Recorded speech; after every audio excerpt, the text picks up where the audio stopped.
एक किस्सा सोचा है कुछ बयान करूं मैं, क्योंकि देखें सबसे स्ट्रॉन्गेस्ट मीन्स ऑफ कम्युनिकेशंस इंसानों में हमेशा से स्टोरी टेलिंग रहा है, किस्से कहानियाँ सुनाना, और कुरान का भी एक बहुत बड़ा हिस्सा है। तो अक्सर लोग ये कहते मतलब मोटिवेट करने के लिए, लोगों को तरगीब दिलाने के लिए किस्से सुनाते हैं, और अच्छी बात है, किस्से सुनाने भी चाहिए। लेकिन हम आपको सुन्नत से, हदीस से मुबारका में से एक ऐसी स्टोरी लाइन अब सुनाएंगे अब आपको, कि आपको जिन्होंने सुनी है उनके लिए मज़ीद मोटिवेट करेगी उनको, और जिन्होंने नहीं सुनी तो उन्हें इसमें से काफ़ी सवालों के जवाब भी मिल जाएंगे, जो लोग मुझसे पूछते भी हैं, जो लोगों को तशनगी भी है, जो लोगों के अशकाल भी हैं। This is going to sort a lot of stuff regarding हर इंसान की जो पेचीदगियाँ हैं अभी। और वो किस्सा है सलमान फारसी का, कि वो किस तरीके से इस्लाम लेके आए, और what was the whole story behind it, क्या किया उन्होंने नबी सल्लल्लाहु अलैहि वसल्लम तक पहुंचने के लिए, उनसे मिलने के लिए, और कितने कष्ट काटे उन्होंने और कितनी तकलीफ़ें गुजारी, कितना वक्त था, कितना अरसा था। और बहुत जलीलुल कदर सहाबी हैं ये, बड़ा इनका कद काठ है हमारे इस्लामिक हिस्ट्री के अंदर, और इनकी बहुत सी कॉन्ट्रीब्यूशंस हैं। तो बहरहाल लेट्स टेक अ स्टार्ट। इब्न अब्बास रदी अल्लाह अन्हु को एक लंबा किस्सा इन्होंने खुद सुनाया था, क्योंकि इनकी आपस में डिस्कशंस चल रही थी। तो बात यही चल पड़ी कि जी ये फारसी मतलब फारस से थे, पर्शिया से थे, और मदीना जो था, मदीना मुनव्वरा जो था वो काफ़ी इस तरफ था। तो सवाल यही उठा कि आप किस तरह पहुंचे यहाँ पर, how did you make it from all the way from Persia to Arab. तो मुस्नद अहमद में एक रिवायत है जिसके अंदर इन्होंने ये बात इब्न अब्बास रज़ी अल्लाह अन्हु को सुनाई कि किस तरह ये शुरुआत हुई, कैसे इसकी बुनियाद रखी गई, और किस तरीके से मैं अपने विजन में, अपने गोल्स में, अपने ख्वाब में किस तरह मैंने एक्सीलेंस हासिल की, और कैसे मैं अपनी मंजिल तक पहुंचा। वो कहते हैं उनतु रजुलन फारसी मिन अहली अस्बहान, मैं फ़ारस के अंदर, अस्बहान एक इलाके का वासी हूँ, वहाँ का रहने वाला था। मिन अहली क़रियत मिनहा युक़ालु लहू जी,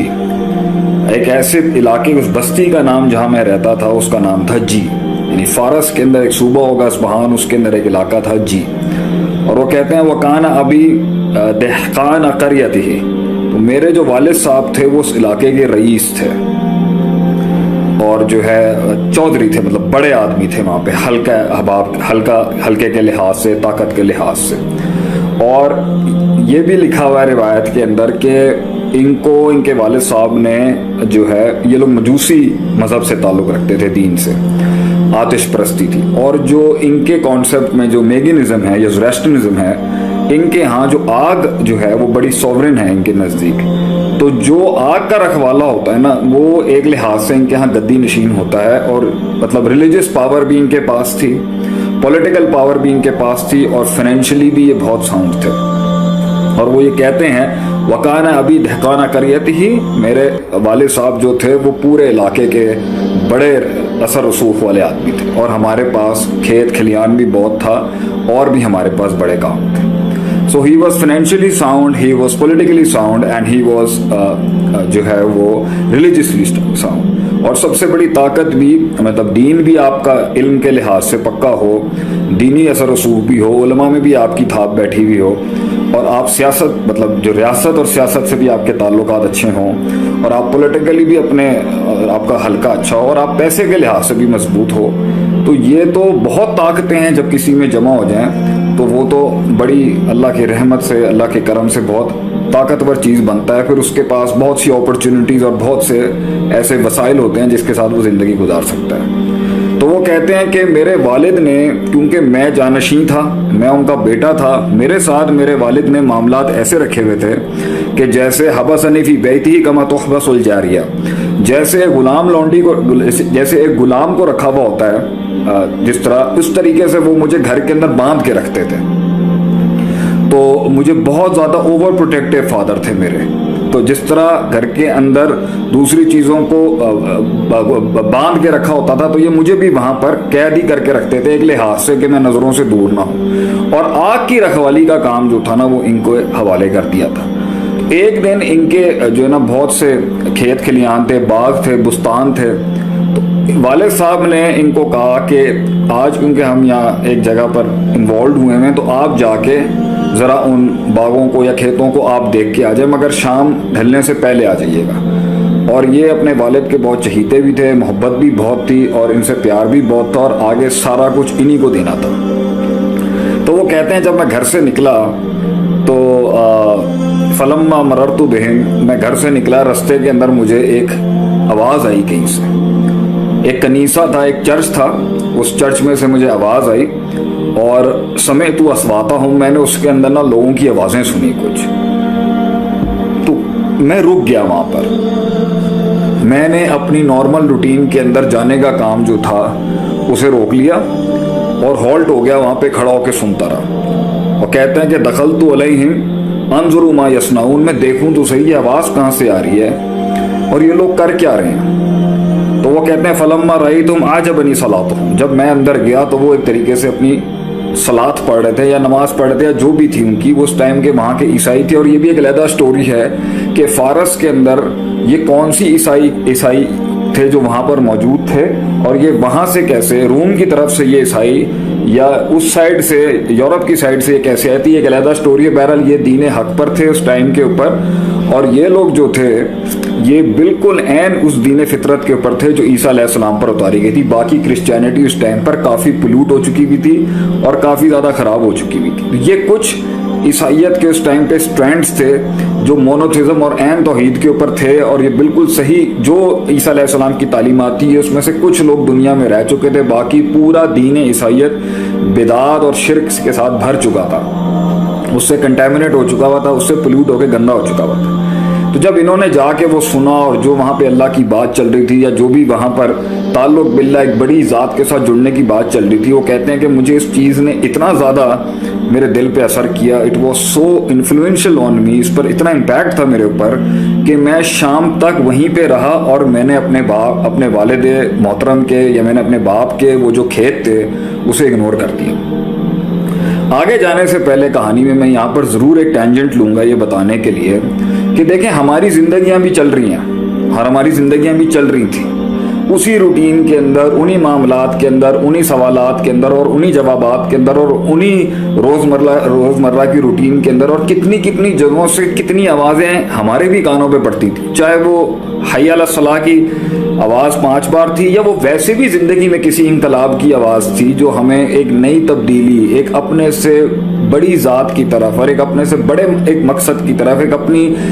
उस रियलिटी की तरफ कन्विंस करने की कोशिश करती रही। और वो हमें कहाँ से वो इंडिकेटर्स आते रहे मगर हम नहीं रुके। लेकिन सवाल ये उठता है कि why did Salman Farsi stopped over there. मैं अगर अपने आप से ये सवाल करूं, क्योंकि कितनी जगहों के ऊपर ऐसी आवाज़ें अल्लाह मुख्तलिफ तरीक़ों से इंसान के कानों तक पहुँचा रहा होता है कि इंसान अपने फितरत की तलाश को, अपने अंदर की तड़प को और अपने अंदर के उस वैक्यूम को और वो अधूरेपन को जिसकी वजह से वो ढूंढ रहा है कुछ ना कुछ, उसके पीछे सदियों से इंसान कोशिश कर रहा है कि मुझे हल मिले कि मेरा मकसद क्या है, मेरी ज़िंदगी क्या है, मैंने पहुंचना कहाँ है, खुशी क्या है, इत्मीनान क्या है, सुकून क्या है, राहत क्या है। ये सारी चीज़ों की सवालात सब में होते हैं लेकिन रुकता कोई भी नहीं। सब उस भेड़ चाल के अंदर चले जा रहे हैं जिस तरीके से एवरीबडी इज गोइंग। तो ये तो इतना बड़ा अभी पूरे दुनिया में झटका लगा है तो इंसानियत ने सोचना शुरू किया, लेकिन इससे पहले भी बहुत सी आवाज़ें थी, पॉजिटिव आवाज़ें भी थी और नुकसान वाली आवाज़ें भी थी जो इंसान को जगाने की कोशिश कर रही थी कि वेक अप या रुको कहीं पर, या इंसान सवाल करता उस चीज़ का। बहरहाल सलमान फारसी क्योंकि अपनी फितरत सलीमा से बहुत ज़्यादा जुड़े हुए थे और अंदर से बहुत ज़्यादा तकवा था, ताल्लुक था, सवाल था, जेन्युइनिटी थी, ओरिजिनलिटी थी, सच्चाई थी। आपने वहाँ हल्का सा अपना नॉर्मल रूटीन से हट के जब एक चीज़ देखी तो आपने कहा कि मैं इसे एक्सप्लोर ज़रूर करूँगा, मैं इसे जानने की कोशिश करूँगा। ये तशनगी होती है जो इंसान के लिए ज़िंदगी के अंदर बड़े बड़े रास्ते इसने आगे खोलने थे। अगर वो भी उसी दिन रूटीन में चले जाते तो ये इतनी बड़ी अपॉर्चुनिटी जिसके बाद उन्होंने इतनी बड़े सिस्टम का पार्ट बनना था वो कभी हो ही नहीं सकता था। बहरहाल वो कहते हैं कि मैं जब वापस घर आया वहाँ से पीछे से वालिद मोहतरम ने पूरे इलाके के अंदर एक सर्च कमेटी बना के सबको भेज दिया कि जाके सर्च करो कि सलमान कहाँ पे है। तो वो कहते हैं जब मैं वहाँ से वापस आया वालिद ने मुझसे पूछा कि भाई जो है ये कहाँ गए थे। तो उन्होंने कहा जी मैं यहाँ पर गया था, एक कनीसा है, यहाँ पर अल्लाह की बात हो रही है, तौहीद की बात चल रही थी, मुझे इस चीज़ ने बहुत क्लिक किया और मुझे ऐसा लगता है कि असल इंसान को ज़िंदगी के साथ ना इस आवाज़ के साथ जुड़ जाना चाहिए। तो तो वालिद ने वहां पर वही कहा जो हम हर घर का और हर माशरे के और हर नबियों के और हर जिंदगी के अंदर ख्वाब देखने वालों के साथ होता है, और हर के हमारा दीन बेहतर है जो तुम अभी सुन के आए हो, हम उस पर बेहतर हैं, तुम्हारे पास सब कुछ है, तुम्हें ज़रूरत नहीं है कि इस तरह की किसी और जगह के ऊपर जाने की। तो कहते हैं जब मैंने इसरार किया तो मेरे वालिद ने पैरों में बेड़ियां डाल के, वो कहते हैं फ़खाफ़नी, वो कहते हैं वो डर गए मेरी बात सुन के। और हमारे यहाँ भी डर जाते हैं जब हम लोग कोई नया आइडिया लेके आते हैं या नई बात करते हैं या दीन हक की बात करते हैं या सही उसूल की बात करते हैं, तो अक्सर लोग डर जाते हैं, अक्सर माहौल माशरा डर जाता है, घबरा जाता है। वो कहते हैं फ़खाफ़नी, वो खौफ खा गए, फजाला फिर इजलिया कैदन, और मेरे पैरों में बेड़ियां डाल के सुम्मा हबसनी फी बैती, मुझे घर के कमरे के अंदर या घर के अंदर मुझे कैद करके रख दिया गया, महसूर कर लिया गया, मुझे मतलब मुक़य्यद कर दिया वहाँ पे। और ये कहा गया कि भाई अब तुम बाहर नहीं जाओगे और तुम किसी भी ऐसे शख्स के साथ ताल्लुक नहीं रखो। सलमान फारसी रदी अल्लाह अन्हु क्योंकि समझदार थे, आपने वहीं पर जब वक्त गुजारा था उस कनीसा के अंदर, उस चर्च के अंदर या वही इबादत गाह जो ईसाइयों की थी, तो वहाँ आपने एक सवाल उनसे पूछा था ना, असलो हाज़ दीन, इस दीन की असल कहाँ है, तो मतलब इसका असल मरकज़ कहाँ है, इसका हेड क्वार्टर कहाँ है, कहाँ से ये बातें, ये तालीमात ओरिजिनेट कहाँ से करती हैं, कहाँ है इसका मरकजी किधर, मरकज़ कहाँ है इसका। तो उधर उन्होंने कहा फ़क़ालू बिशाम, ये शाम में है। अब फारस यहाँ पर है, मतलब ये ईरान अफगानिस्तान की कोई साइड का इलाका होगा, और शाम जो है वो मतलब कोसों मील दूर है, महीनों का सफ़र है, महीनों का सफ़र है, दिनों का सफ़र भी नहीं है। तो बहरा जब इनको बंद किया गया तो इन्होंने वहाँ उनसे कई बात डन की थी कि अगर शाम से कोई काफिला आए ताजरों का, और जब वो वापस जाना चाहे तो मुझे ज़रूर इन्फॉर्म करिएगा, मैं उनके साथ निकल जाऊंगा यहाँ से। अब सवाल यहाँ पे उठता है कि ज़िंदगी में आगे कुछ नहीं पता सलमान फारसी रदी अल्लाह अन्हु के क्या होना है। ये जो लोग हमसे सवाल पूछते हैं ना अपनी ज़िंदगी के बारे में, अपने डिसीजंस के बारे में, अपने फैसलों के बारे में, इस चीज़ के बारे में कि आगे क्या होना है, ये तशनगी है कि मेरे ख्वाबों का क्या होगा, मेरी कंपनी का क्या होगा, मेरे डिसीजंस का क्या होगा, मेरी सोशल लाइफ का क्या होगा, मेरे रहन सहन का क्या होगा, अगर मैं उन वादियों को और उन जहनी वतन को छोड़ता हूँ जिसके अंदर मैं 16-16, 20-20, 10-10 साल में रहा हूँ, जहाँ मेरे अपने लोग हैं, अपनी ज़ुबान है, अपने खाने हैं, अपना कल्चर है, अपनी सोच है, अपनी कन्वीनियंस और कंफर्ट जोन है। तो सवाल यहाँ पे मैं आपसे भी करता हूँ, अपने आप से भी हमेशा करता था, और जब भी एक किस्सा मैंने कहीं भी बयान किया तो मैंने ये ज़रूर लोगों से सवाल किया कि क्या सलमान फारसी रदी अल्लाह अन्हु को ये सारे कम्फर्ट्स छोड़ने चाहिए थे या नहीं। उनके वालिद साहब इलाके के सबसे बड़े थे, सबसे रोब दबदबा था, पैसा था, पावर थी, और सबसे बड़ी बात है दीन पर भी हुकूमत थी, दीन भी उनके यहाँ माना जाता था। तो लोग स्पिरिचुअली भी उन्हें पीर मानते थे, रिलीजियसली भी मानते थे, पॉलिटिकली भी मानते थे, इकोनॉमिकली फाइनेंशियली भी मानते थे। तो इतने कंफर्ट जोन, जब रिश्ते भी आसानी से मिल जाने थे, किसी से भी आप शादी कर सकते थे, सब लोग इज्जत करते थे, सब लोग सलाम करते होंगे, सब लोग रिस्पेक्ट करते होंगे, माशरे के अंदर सब हर बंदा अगर कोई सियासी लिहाज से झगड़ा करना चाहे तो दीन के लोगों से तो बड़े बड़े सियासी लोग भी झगड़ा नहीं करते, उनके एक असर रसूख होता है ना, लोग इन्फ्लुएंस होते हैं, लोग प्यार करते हैं, दीनदारों से अकीदत होती है उनकी। तो अगर दीन पे हमला करने की कोशिश करते हैं तो पॉलिटिकली पावरफुल स्ट्रॉन्ग थे, और अगर ये दोनों ही ताकत के साथ साथ जब पैसा भी था तो पैसा लगा के भी बहुत असर रसूख था। तो वाई सवाल उठता है कि जब उनके पास सब कुछ था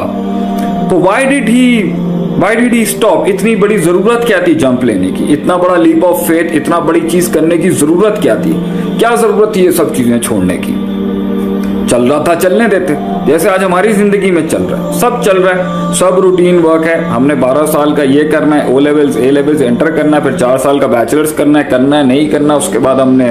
मास्टर्स करना है नहीं करना, फिर उसके बाद हमने जॉब करनी है, जॉब या बिजनेस करना है, फिर उसके बाद शादी करनी है, फिर हमने बच्चे होने हैं, फिर हमने वो बच्चे पालने हैं, फिर उन बच्चों को बड़ा करना है, फिर फला 3-4 करके हमारे दोस्त यार हो जाएंगे, हफ्ते के एंड के ऊपर उनके साथ वीकेंड पे पार्टीज हो जाएंगी, कुछ हम हफ्ते में 1 आध दिन शॉपिंग पे चले जाएंगे, कहीं बच्चों को चिल करा लेंगे, फिर औरतें बैठी हुई हैं, वो अपने बच्चे डिस्कस कर रही होगी, वो अपने बच्चे डिस्कस कर रही होगी, मेरा वाला ये करता है, मेरा वाला वो करता है, कुछ यहाँ पर खावंदों की बात होती होगी, जो खावंद है वो वीकेंड के ऊपर कहीं ना कहीं या महीने के अंदर कहीं ना कहीं या 2 महीने में आके जाके कहीं ट्रैवलिंग कर लिया करते होंगे। This is the whole concept of life, success and prosperity. इसके साथ साथ फिर थोड़ा बहुत जो रिस्क टेकिंग और चिल फैक्टर होगा वो बिजनेसेस में कोई लेता होगा, कोई जॉब में बड़ी पोस्ट लेता होगा, कोई मुल्क छोड़ के बाहर चला जाता होगा। This is in a nutshell आज की ह्यूमन लाइफ यही थी। सवाल ये सारे रूटीन के अंदर सलमान फारसी रदी अल्लाह अन्हु को जरूरत क्या थी कि वो अपने घर से निकलते और वो ये सवाल उठाते हैं अपने आप से कि मैं ये सब छोड़ शाम चला जाऊं। शाम यहां से भी अगर शाम की अगर आप फ्लाइट लेना तो भी घंटों की होगी मेरे ख्याल से। तो अगर आपने ऊंटों पे सफर करके जाना है तो भाईजान कोई 6-8 महीने का अगर सफर हो,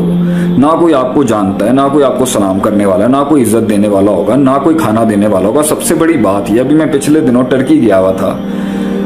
मैं उन्हें समझा ही नहीं पाया मुझे क्या खाना है, मैं बस देख देख के खा रहा था। आप उन्हें जिस जगह पर, क्योंकि इंग्लिश तो चलती नहीं है टर्की के अंदर, वहां पे या अरबी चलती है या वहां पर आपका अल्लाह भला करे टर्किश चलती है। तो अब अरबी के अंदर भी जो ना फिर एक लोकल अरबिक है, फिर एक फुसा है कि मतलब जो एक कवायद के साथ पढ़ने वाले, तो हमारा तकल्लुम तो इतना स्ट्रांग नहीं है, चलो थोड़ा बहुत हम गुजारा कर लेते हैं। पढ़ने पढ़ाने के लिहाज से तो चलें, अरबी अल्लाह ने जितनी सिखाई है वो हम कर लेते हैं जो इल्म पढ़ा है। उसके अंदर भी भाई आप किसी को कुछ समझाना, अटके हुए हम एक जगह के ऊपर, मैं आपको बता नहीं सकता, एक जगह पर हमारी गाड़ी फंस गई और हमने उनको कहना था हमने यहाँ से वहां जाना, वो समझाने में 10 मिनट लग गए। इस हद तक हमें गूगल खोलना पड़ा और वो गूगल ट्रांसलेट के अंदर जाके ना हम लिखते फिर उसे कन्वर्ट करते और वो फिर आगे से टर्किश में उसको बताता। तो ये तो फैसिलिटियां हमारे पास थी। उस जमाने में तो ये कुछ भी नहीं होगा, जुबान भी नहीं आती, लोग भी नहीं जानते, ये भी नहीं पता भाई किसकी औलाद है,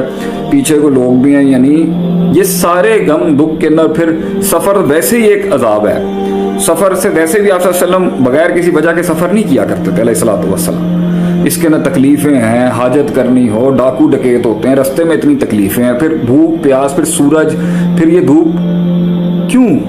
why did he do it?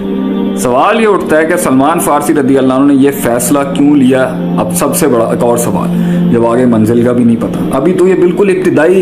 एक चर्च की एक महफिल में जाने के बाद या एक दीनदारों की अल्लाह की कुछ बात सुनने के बाद, जो हम नॉर्मल दरसों में सुन लेते हैं, किसी उलमा की क्लिप्स आ जाती हैं फेसबुक पर भी। अब तो ये बड़ा फास्ट सोशल मीडिया का दौर है, सारा कुछ अवेलेबल है। उस जमाने में तो था ही कुछ नहीं। हम भी जब बैक इन 2000 में जब हमारी शुरुआत हुई थी, कुछ भी अवेलेबल नहीं था। सीडियां आती थी उस टाइम पर, सीडियां आती थी उलमा की, स्कॉलर्स की सीडियां, कैसेट्स हुआ करती थी। कैसेट्स का नहीं, सीडीज का दौर था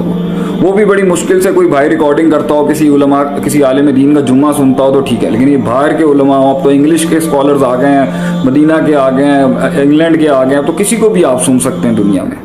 तो सवाल यहाँ पे उठता है कि हमने जो है वो फैसला अपनी ज़िंदगी में, वो थोड़ी बहुत भी कोई बात सुनने, एक आध दर्स सुनने के बाद भी कौन फैसला करता है इतना? ये तो घंटों घंटों की मेहनत करते हैं, लोगों पे पॉलिशिंग करते हैं, तो तब वो फैसला करते हैं कि चल भाई मैं ज़िंदगी में थोड़ा चेंज ले आता हूँ, नमाज शुरू कर देता हूँ, थोड़ा बहुत तकवा परहेजगारी हुकूक वगैरह ये सुन के, लिबास और ढंग और बात करने का सलीका अस्कार वगैरह ये हम ठीक करने की सोचते हैं, हम बड़ी वर्किंग करते हैं। और उस पर भी हमारी सोच ये नहीं होती कि हम कोई आलिम बनेंगे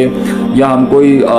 स्कॉलिस्टिक जूरिस्प्रूडेंस सीखेंगे। वो तो हमारा एक गुड प्रोडक्टिव मुस्लिम वाला ही एस्पेक्ट होता है कि चलो यार नेक मुसलमान ही बन जाए, बड़ी बात है। तो ज़्यादातर तो ये 40, 45, 50 के बाद जाके लोग सोचते हैं, रिटायरमेंट के बाद, मतलब जवानी की एज के अंदर। वाई गुड, एक जवान जिसको आज इंटरनेट पे सब कुछ अवेलेबल है, जिसको सारी तफरियाँ शुगल अवेलेबल है, 1 मिनट 1 क्लिक स्टॉप के ऊपर सारी शुगल मौजूद है, उन्होंने हमारी यूथ को और हमारे सिस्टम को शर इस तरीके से पैकेज में दिया हुआ कि आप बटन दबाएं, क्लिक दबाएं, काम शुरू। उन्होंने तो कुछ अल्फाज सुने होंगे, कुछ थोड़ा सा एक दर्द सुना होगा, थोड़ी सी दीन की बात सुनी थी, उन्होंने इतना बड़ा फैसला कर लिया उस हक को तलाश करने के लिए। आगे मंजिल का नहीं पता, मकसद का नहीं पता, जिसके पास जा रहे हैं उन लोगों का नहीं पता, वो सीधे हैं, टेढ़े हैं, मिजाज वाले हैं, चौधरी हैं, वो बदमाश हैं, वो मतलब आलिम भी हैं, नहीं हैं भी तो हक पर हैं, या उलमा सू हैं, या पता नहीं जिंदा भी हैं, यानी मैं पहुंचूंगा भी नहीं। ये सारे डिस्टर्बेंसेस के अंदर भी मेरा आप लोगों से सवाल है यहाँ पर, क्या सलमान फारसी रदी अल्लाह अन्हु को फारस छोड़ना चाहिए था? Should he have left his home? क्या उन्हें छोड़ के जाना चाहिए था सिर्फ एक फील के ऊपर, एक गट फील की जो तलाश है, मेरी जिंदगी की जो असल निचोड़ है, मेरी जिंदगी की जो असल पुकार है,